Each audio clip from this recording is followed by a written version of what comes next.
ओडिशार खणी को नहीं नवीन धर्मेंद्र मुहामुही खणी आईन को नहीं आरपार लड़ई गर्जिले नवीन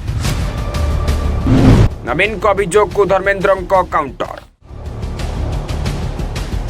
माटी आमर खणी आमर धूली धुआं भी आमे सहीबू हेले खणीर लाभ कहार एमएमडीआर संशोधन बिल को नहीं एवं गरम होईची ओडिशा राजनीति। गोटे पटे ओडिशार हक पर स्वर उठाई विरोधी दल नेता नवीन पट्टनायक अन्यपटे नवीन को अभियोगर कड़ा जवाब देइछंती संबलपुर सांसद धर्मेंद्र प्रधान। निकटरे संसद में पास होइतिबा एमएमडीआर संशोधन बिल 2026 को नहीं आरंभ होईची राजनैतिक बाकयुद्ध। नवीन पट्टनायक वीडियो वार्ता जारी करी अभियोग करिसंती जे एही आईन ओडिशार खनिज संपद उपरे राज्यर अधिकार को प्रभावित करिपारे। एही प्रसंग में नवीन मुख्यमंत्री मोहन माझी को चिठी लिखिबा सह सर्वदलीय बैठक डाकिबाकू दाबी करिसंती। एथिसह ओडिशार खनिज संपद और राज्यर अधिकार संपर्क में आलोचना पर स्वतंत्र विधानसभा अधिवेशन डाकिबाकू मध्य दाबी रखिछन। तेबे नवीन को यह आक्रमण को काउंटर करिसंती धर्मेंद्र प्रधान।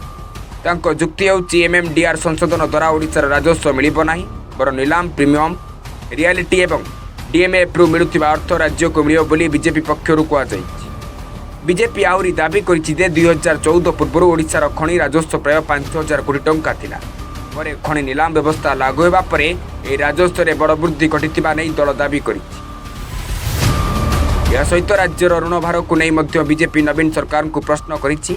2000 मसीह राज्यर ऋण भार केते थिला एवं परवर्ती समय या केते बढ़िला तार हिसाब देबाकू दल दाबी करिछि।